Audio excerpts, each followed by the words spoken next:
శ్రీ గణేశాయ నమః. శారదా గురుభ్యో నమః. ఈటీవీ లైఫ్ ఆధ్యాత్మిక ఛానల్ ప్రేక్షకులకు శుభోదయం.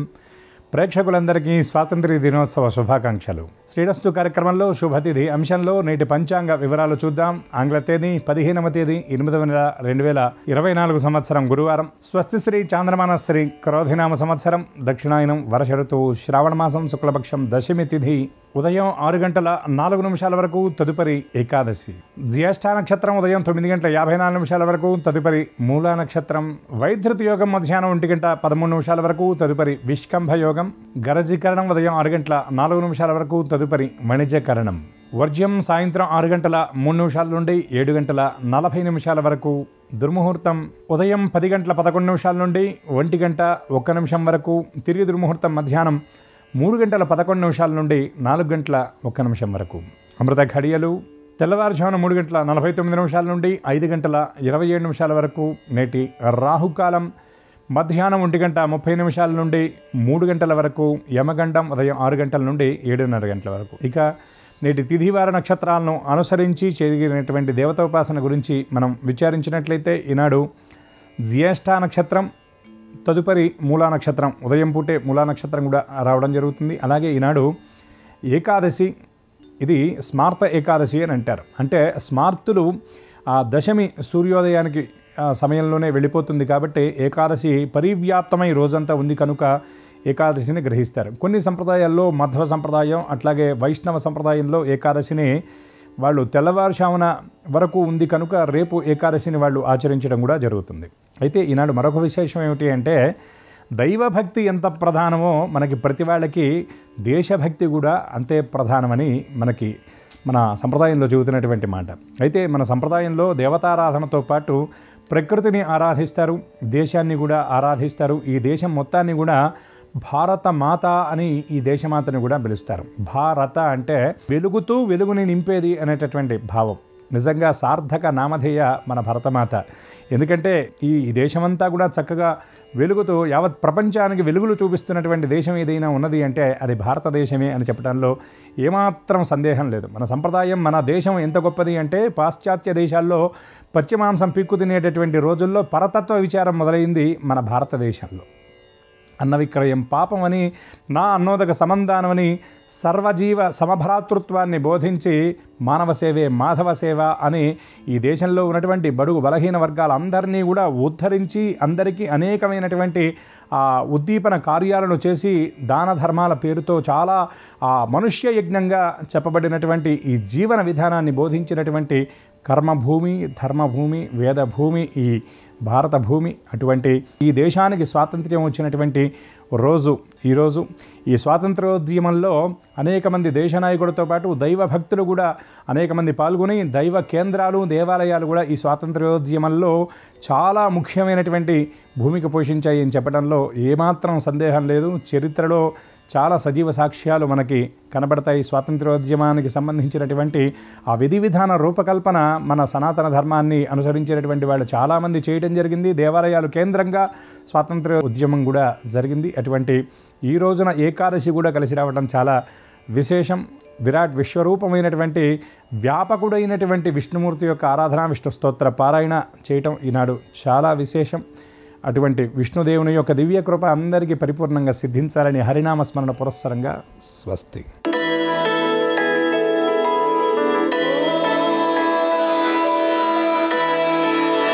ఈటీవీ లైఫ్ ఆధ్యాత్మిక ఛానల్ ప్రేక్షకులందరికీ నమస్కారం. శ్రీరస్తు కార్యక్రమంలో గ్రహయోగం అంశానికి స్వాగతం.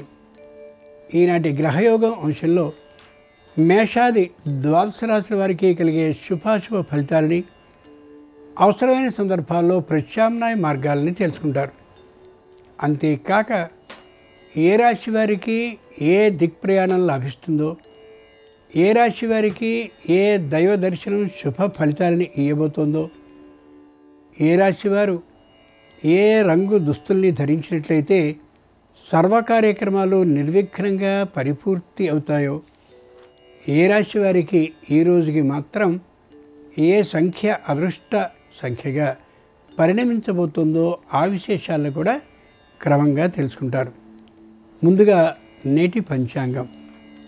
ఈరోజు శుద్ధ దశమి ఉదయం 6 గంటల 4 నిమిషాల వరకు, తదుపరి ఏకాదశి. ఈరోజు గురువారం. నక్షత్రం జ్యేష్ఠ. ఉదయం 9:54 వరకు. తదుపరి మూల. ఇక నేటి గ్రహస్థితిని పరిశీలించి చూస్తే వృషభంలో కుజ గురువులు, కర్కాటకంలో రవి, సింహంలో శుక్రుడు, వక్రీకరించినటువంటి బుధుడు, అలాగే కన్యలో కేతువు, వృశ్చికంలో చంద్రుడు, కుంభంలో వక్రీకరించిన శని, మీనంలో రాహువు ఉన్నారు. ఈ గ్రహస్థితి ఆధారంగా మేషాది ద్వాదశ రాశుల వారి ఫలితాలని క్రమంగా పరిశీలించి చూద్దాం. ముందుగా మేషరాశి.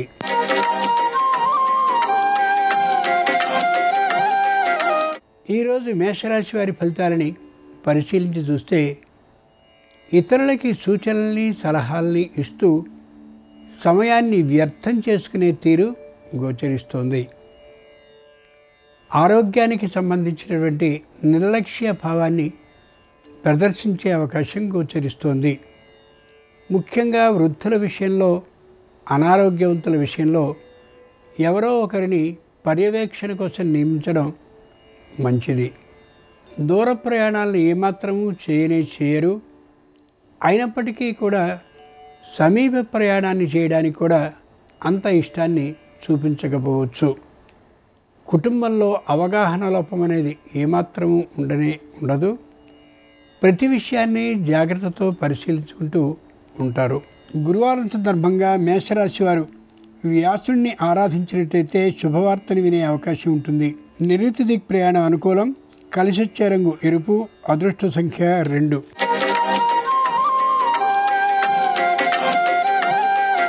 ఈరోజు వృషభ రాశి వారి ఫలితాలని పరిశీలించి చూస్తే మానసికంగా దృఢంగా ఉంటారు. శారీరకంగా తాత్కాలికమైనటువంటి అనారోగ్యంతో ఉంటారు. విద్యా దశలో ఉండేటటువంటి సంతానం విద్య మీద విపరీతమైనటువంటి కృషిని చేస్తూ కనిపిస్తారు. నిరుద్యోగులైనటువంటి వారు నిరుత్సాహాన్ని పడకుండా తమకి సరిపోయిన ఉద్యోగం ఏదవుతుందా అనేటటువంటి అన్వేషణలో ఉంటారు.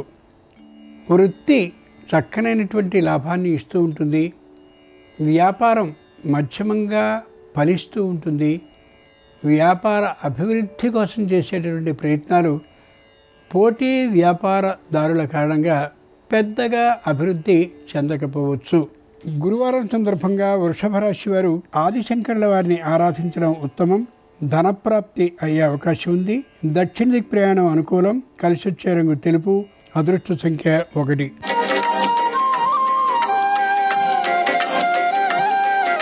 ఈరోజు మిథున రాశి వారి ఫలితాలని పరిశీలించి చూస్తే ఉద్యోగపు ఒత్తిడిలో ఇంట్లో ఏమాత్రపు మాటల్ని కూడా మాట్లాడేటువంటి అవకాశం ఉండకపోవచ్చు. నిరంతరం ఉద్యోగానికి సంబంధించినటువంటి ఆలోచనతోనే నిమగ్నం అయ్యేటటువంటి కారణంగా కుటుంబంలో తాత్కాలికమైనటువంటి అశాంత భావం కలగచ్చు. సంతానానికి సంబంధించినటువంటి విద్యా విధానం మరింత కృషి పూర్వకంగా సాగుతూ ఉండే కారణంగా ఆనందం అవుతూ ఉంటుంది కుటుంబ సభ్యులకి. అయినా నిరుద్యోగులైనటువంటి వారికి ఉద్యోగ అవకాశం తాత్కాలికంగా కలిగినా అది సంతృప్తికరంగా లేకపోవడంతో అంత ఆనందం అనిపించకపోవచ్చు. గురువారం సందర్భంగా మిథున రాశి వారు రాఘవేంద్ర స్వామిని ఆరాధించినట్లయితే సమస్య నివారణ అవుతుంది. తూర్పు దిక్ ప్రయాణం అనుకూలం. కలిసొచ్చే రంగు నలుపు. అదృష్ట సంఖ్య 8.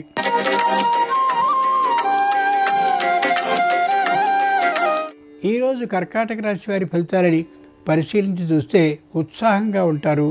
శారీరక ఆరోగ్యంతో ఉంటారు. ఏ విధమైన అనారోగ్యము లేకుండా ఉండేలా ఎప్పటికప్పుడు చాలా జాగ్రత్తగా ఉంటారు. వృద్ధులకి అనారోగ్యవంతులకి ఏ విధమైన కష్టము కలగకుండా ఉండేందుకు ప్రత్యేక పర్యవేక్షణ కోసం ఒక వ్యక్తిని నియమిస్తూ కనిపిస్తారు. ఇంట్లో కూడా బంధుమిత్రుల రాకపోకల కారణంగా గృహిణికి ఏ విధమైనటువంటి అసౌకర్యము కలగకుండా ఉండేందుకు వ్యక్తిని ఏర్పాటు చేసుకుంటారు.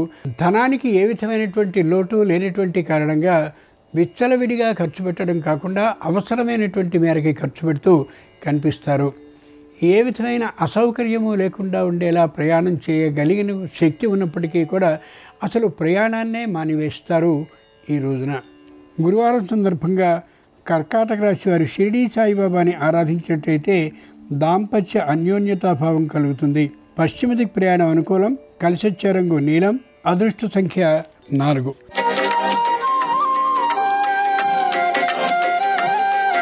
ఈరోజు సింహరాశి వారి ఫలితాలని పరిశీలించి చూస్తే మానసికంగా దృఢంగా ఉండలేకపోతారు అప్పు బాధ ఉండేసరికి. అదే తీరుగా శారీరకంగా ఉత్సాహంగా ఉండలేకపోతారు.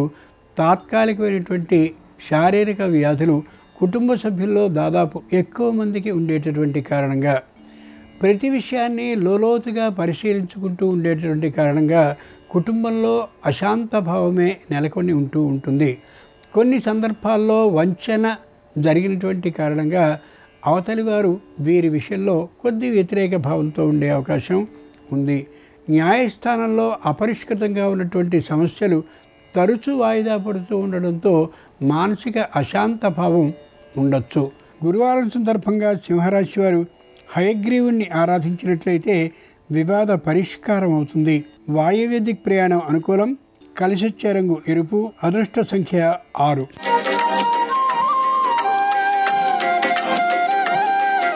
ఈరోజు కన్యారాశి వారి ఫలితాలని పరిశీలించి చూస్తే మెత్తగా ఉండి అనుకూలమైనటువంటి విజయాన్ని సాధించగలుగుతారు.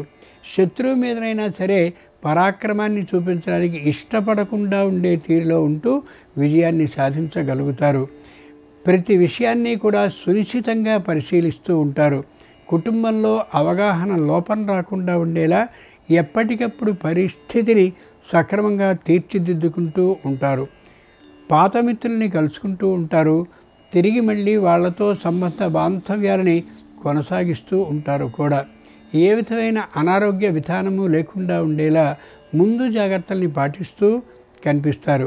గురువారం సందర్భంగా కన్యారాశి వారు దక్షిణామూర్తిని ఆరాధించినట్లయితే ఉద్యోగ లాభం అవుతుంది. నివృత్తి దిక్ ప్రయాణం అనుకూలం. కలిసొచ్చే రంగు ఆకుపచ్చన. అదృష్ట సంఖ్య 2.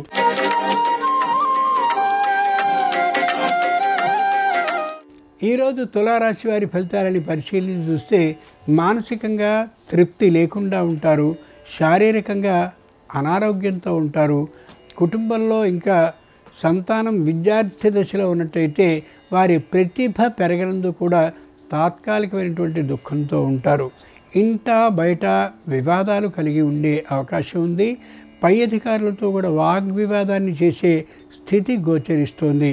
క్రింది ఉద్యోగులు పెద్దగా సహకరించే విధానం లేకపోయేటటువంటి కారణంగా, తోటి ఉద్యోగుల కంటే ఆధిక్యాన్ని ప్రదర్శించేటటువంటి కారణంగా కార్యాలయం ఉన్నటువంటి స్థలంలో పెద్ద సహాయ సహకార భావాలు వీరికి ఉండకపోవచ్చు. గురువారం సందర్భంగా తులారాశి వారు శ్రీకృష్ణుణ్ణి ఆరాధించినట్లయితే మనశ్శాంతి కలుగుతుంది. ఈశాన్య దిక్ ప్రయాణం అనుకూలం. కలిసొచ్చే రంగు పసుపచ్చన. అదృష్ట సంఖ్య 1.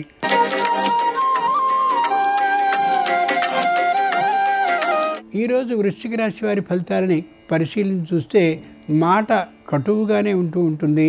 పట్టుదల ఏమాత్రము విడనాడని ధోరణిలో కనిపిస్తూ ఉంటారు. అసత్యాన్ని ఆడరు, అధర్మాన్ని చేయరు. అయినప్పటికీ కూడా మాటలో కాఠిన్యం, పారుష్యం అనేది ఇతరుల్ని బాధ పెట్టేదిగానే ఉంటూ ఉండొచ్చు.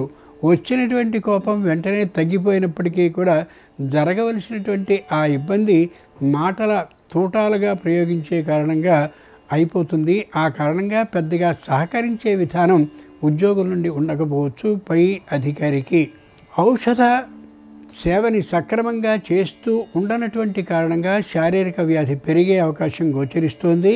శ్రద్ధగా ఉండి తీరాల్సిందే.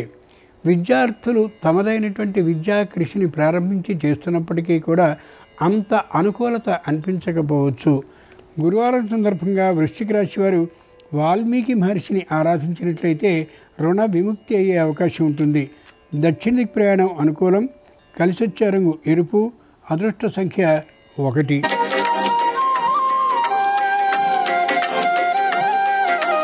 ఈరోజు ధనురాశి వారి ఫలితాలని పరిశీలించి చూస్తే ఏ విషయానికైనా తట్టుకోగలిగినటువంటి ధైర్యంతో ఉంటారు.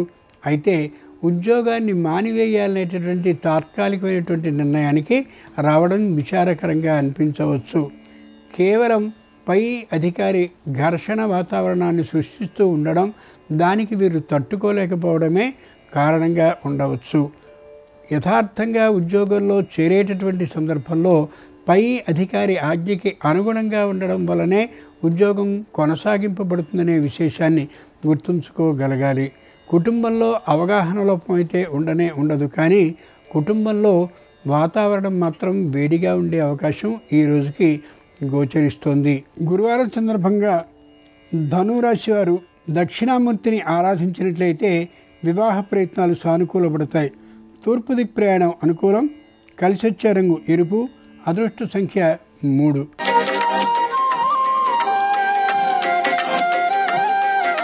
ఈరోజు మకర రాశి వారి ఫలితాలని పరిశీలించి చూస్తే అత్యాశాభావం పెరుగుతుంది. ఆ స్పెక్యులేషన్ కారణంగా పెట్టుబడిని పెట్టకూడనటువంటి చోటను పెట్టే అవకాశం గోచరిస్తోంది. కుటుంబంలో సంతానం ఏమాత్రము తమ మాట విననటువంటి కారణంగా మానసికమైన అశాంతి పెరిగే అవకాశం గోచరిస్తోంది. సంతానం ఇంకా విద్యార్థి దశలో ఉన్నట్లయితే వారు ఏమాత్రపు కృషిని విద్య మీద పెట్టకపోయేటటువంటి కారణంగా ఏ విధంగానూ వారికి ఉత్తమ విద్యా విధానం వచ్చే అవకాశం లేదనేది స్పష్టంగా తేలిపోతుంది. అదే తీరుగా నిరుద్యోగులైనటువంటి వారికి అనుకున్నంతటి శాతం లభించినటువంటి కారణంగాను, మౌఖికమైనటువంటి పరీక్షను సక్రమంగా చేయలేకపోయినటువంటి కారణంగాను ఉద్యోగ ప్రాప్తికి అవకాశమే లేదనే యథార్థం ముందే తెలిసిపోతుంది. గురువారం సందర్భంగా మకర రాశి వారు దత్తాత్రేయుడిని ఆరాధించినట్లయితే ధైర్య సాహసాలు సొంతమవుతాయి. వాయవ్య దిక్ ప్రయాణం అనుకూలం. కలిసొచ్చే రంగు నలుపు. అదృష్ట సంఖ్య 5.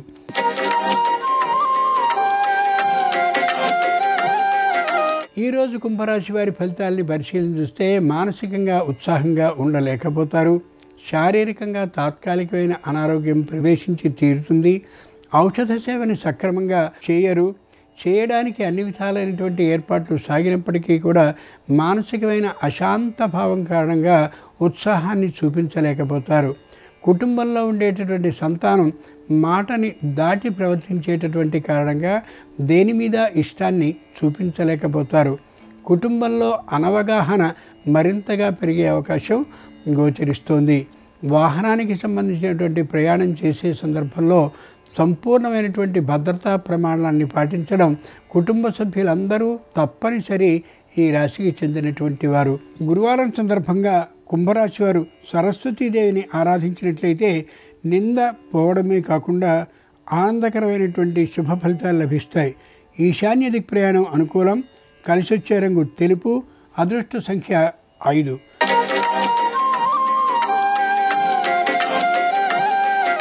ఈరోజు మీనరాశి వారి ఫలితాలని పరిశీలించి చూస్తే మానసికంగా దృఢంగా ఉన్నట్లుగా అనిపిస్తారు, కానీ దారిద్ర్యం ఉండదు.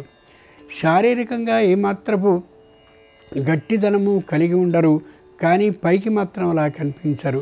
చేసేటటువంటి అన్ని ప్రయత్నాలు మాత్రం చాలా పటిష్టంగా చేస్తూ ఉంటారు. ఎంతో పైనున్నటువంటి వారితో పరిచయాల్ని పెంపొందించుకుంటూ ఉంటారు. ప్రతి విషయాన్ని పత్రముఖంగా అంటే కాగితం ముఖంగానే వ్యవహారాన్ని నడుపుతారు తప్ప వాగ్వ్యవహారం నోటి మాటగా మాత్రం చేయరు. అదృష్టకరమైన అంశం ఏమంటే తల్లిదండ్రులు కూడా ఈ రంగంలో మంచి నైపుణ్యం కలిగిన వారే అయినటువంటి కారణంగా ప్రతి సూచన సలహా కూడా అనుకూలంగా ఉండి తీరుతుంది. కుటుంబ అవగాహన మరింతగా పెరిగే అవకాశం ఉంది. మొదటి నుంచి కుటుంబ అవగాహన కలిగినటువంటి కుటుంబమే కాబట్టి గురువారం సందర్భంగా మీనరాశి వారు ఆంజనేయ స్వామిని ఆరాధించినట్లయితే కార్యదక్షత కలుగుతుంది. ఈశాన్య దిక్ ప్రయాణం అనుకూలం. కలిసొచ్చే రంగు ఎరుపు. అదృష్ట సంఖ్య 9. ఇవి ఈనాడు ద్వాదశ రాశుల వారికి కలిగే శుభ అశుభ ఫలితాలు. ఈరోజు గురువారం అయినటువంటి సందర్భంగా దత్తాత్రేయుని సంపూర్ణ అనుగ్రహం సర్వరాశుల వారికి కలగాలని హృదయపూర్వకంగా ప్రార్థిస్తూ స్వస్తి. నమస్కారం. ప్రేక్షకులందరికీ స్వాతంత్ర దినోత్సవ శుభాకాంక్షలు. శ్రావణ మాసంలో వచ్చే గురువారం సందర్భంగా గజకేసరి యోగాన్ని సిద్ధింపజేసుకోవటానికి, గురుచంద్రుల సంపూర్ణమైన అనుగ్రహం కలిగి సకల శుభాలను సిద్ధింపజేసుకోవటానికి ఎలాంటి ప్రత్యేకమైన పరిహారాన్ని పాటించాలో నేటి పరిహారాలు పరిష్కారాలు అనే అంశంలో పరిశీలిద్దాం. శ్రావణ మాసంలో వచ్చే గురువారం సందర్భంగా జ్యోతిష శాస్త్రంలోనే శక్తివంతమైనటువంటి గజకేసరి యోగం వల్ల వచ్చే ప్రయోజనాలను సిద్ధింపజేసుకోవటానికి ఒక ప్రత్యేకమైన పరిహారాన్ని పాటించాలని పరిహార శాస్త్రంలో చెప్పారు. గజకేసరి యోగము వల్ల ఆర్థికంగా మంచి పురోభివృద్ధి ఏర్పడుతుంది. ధనకనక వస్తువాహన ప్రాప్తిని సిద్ధింపజేసుకోవచ్చు. సంఘంలో గౌరవ మర్యాదలు, కీర్తి ప్రతిష్టలు పెంపొందింపజేసుకోవచ్చు. ఏ వ్యక్తికైనా సరే జాతక చక్రములో, జన్మకుండలిలో ప్రత్యేకమైన స్థానాలలో గురువు, చంద్రుడు ఈ 2 గ్రహాలు కలిసి ఉన్నట్లయితే దాన్ని గజకేసరి యోగం అనే పేరుతో పిలుస్తారు. లగ్నం నుంచి చూసుకున్నప్పుడు ప్రత్యేకమైన స్థానంలో గురుచంద్రుల కలయిక వల్ల వచ్చే గజకేసరి యోగం వల్ల వచ్చే అన్ని రకాలైన ప్రయోజనాలను అందిపుచ్చుకోవటానికి శ్రావణ గురువారం గురుచంద్రులకు సంబంధించిన ఒక ప్రత్యేకమైన పరిహారం పాటించాలి. ఆ పరిహారం ఏంటంటే, మీ గృహంలో గోడ మీద తడి పసుపుతో గుండ్రంగా 2 రూపులను గీయాలి. మొదటి రూపును దేవగురువైన బృహస్పతిగా, రెండవ రూపుని నవగ్రహాలలో చంద్రుడిగా భావించుకొని ఓం బృం బృహస్పతయే నమః అనే మంత్రాన్ని 21 సార్లు, సోం సోమాయ నమః అనే మంత్రాన్ని 21 సార్లు పఠించాలి. ఆ తర్వాత ఆ 2 రూపులకి కర్పూర హారతి ఇవ్వాలి, ధూపం వెయ్యాలి. ఆ తర్వాత ఆ 2 రూపులకు నమస్కారం చేసుకొని పూజా మందిరంలో పండ్లు నైవేద్యంగా సమర్పించాలి, ఆవు పాలు నైవేద్యంగా సమర్పించాలి. దీన్నే శ్రావణ గురువారం నాడు చేసే గురుచంద్రుల పరిహారం అనే పేరుతో పిలుస్తారు. గోడ మీద తడి పసుపుతో ఇలా 2 రూపాలు గీసి గురుచంద్రుల స్వరూపంగా భావించుకొని ఈ మంత్రాలు చదివి నివేదన చేస్తే గురుచంద్రుల సంపూర్ణమైన అనుగ్రహం కలుగుతుంది. అయితే తడి పసుపుతో గుండ్రంగా గీసేటటువంటి ఈ రూపులు మీ గృహంలో ఏ స్థానంలో ఉంచితే స్థానాన్ని బట్టి ఫలితం ఉంటుందని కూడా పరిహార శాస్త్రంలో చెప్పారు. మీ గృహంలో వంటగదిలో ఉన్నటువంటి గోడ మీద తడి పసుపుతో గుండ్రంగా 2 రూపులు గీసి ఇలా హారతిచ్చి ధూపం వేస్తే జీవితంలో అన్నపానాలకు లోటుండదు. అలాగే మీ గృహంలో ఉన్న బీరువా మీద తడి పసుపుతో గుండ్రంగా 2 రూపులు గీసి ఈ ప్రత్యేకమైన పరిహారం పాటిస్తే ఆర్థికంగా ఎలాంటి ఇబ్బందులు ఉండవు, వృధా ఖర్చులన్నీ తగ్గిపోతాయి. అలాగే గృహంలో ఉన్నటువంటి ఊయల మీద ఈ 2 రూపులు గీసి హారతిచ్చి ధూపం వేసినట్లయితే సంతానపరమైన సమస్యలన్నీ తొలగింపజేసుకోవచ్చు. సత్సంతాన ప్రాప్తిని సిద్ధింపజేసుకోవటానికి, సంతానం జీవితంలో పురోభివృద్ధిని సాధించడానికి ఆస్కారం ఉంటుంది. ఇలా గృహంలో తడి పసుపుతో గుండ్రంగా 2 రూపులు గీసే పరిహారం పాటించి గజకేసరి యోగం వల్ల వచ్చే ప్రయోజనాలు సిద్ధింపజేసుకోండి. దానితో పాటుగా నవగ్రహ ఆలయానికి వెళ్ళి నవగ్రహ ఆలయంలో గురుగ్రహానికి ఒక పసుపు రంగు వస్త్రాన్ని సమర్పించండి, చంద్రగ్రహానికి ఒక తెలుపు రంగు వస్త్రాన్ని సమర్పించండి. గురువుని, చంద్రుణ్ణి మనస్సులో స్మరించుకుంటూ నవగ్రహాల చుట్టూ ప్రదక్షిణలు చేయండి. ఈ ప్రత్యేకమైన పరిహారం శ్రావణ గురువారం రోజు పాటించడం ద్వారా జ్యోతిష శాస్త్రంలోనే అత్యంత శక్తివంతమైనటువంటి గజకేసరి యోగం వల్ల లభించే అన్ని రకాలైన ప్రయోజనాలను సిద్ధింపజేసుకోవటానికి ఈ పరిహారం విశేషంగా సహకరిస్తుంది. అలాగే రేపు వరలక్ష్మీ వ్రతం సందర్భంగా వరలక్ష్మీదేవి పూజలో పాటించవలసిన ముఖ్యమైన నియమాలేంటో రేపటి పరిహారాలు, పరిష్కారాలు అనే అంశంలో పరిశీలిద్దాం. నమస్కారం. ఈ కార్యక్రమాన్ని తిరిగి చూడాలనుకుంటే www.youtube.com/ETV Live Spiritual లో చూడవచ్చు.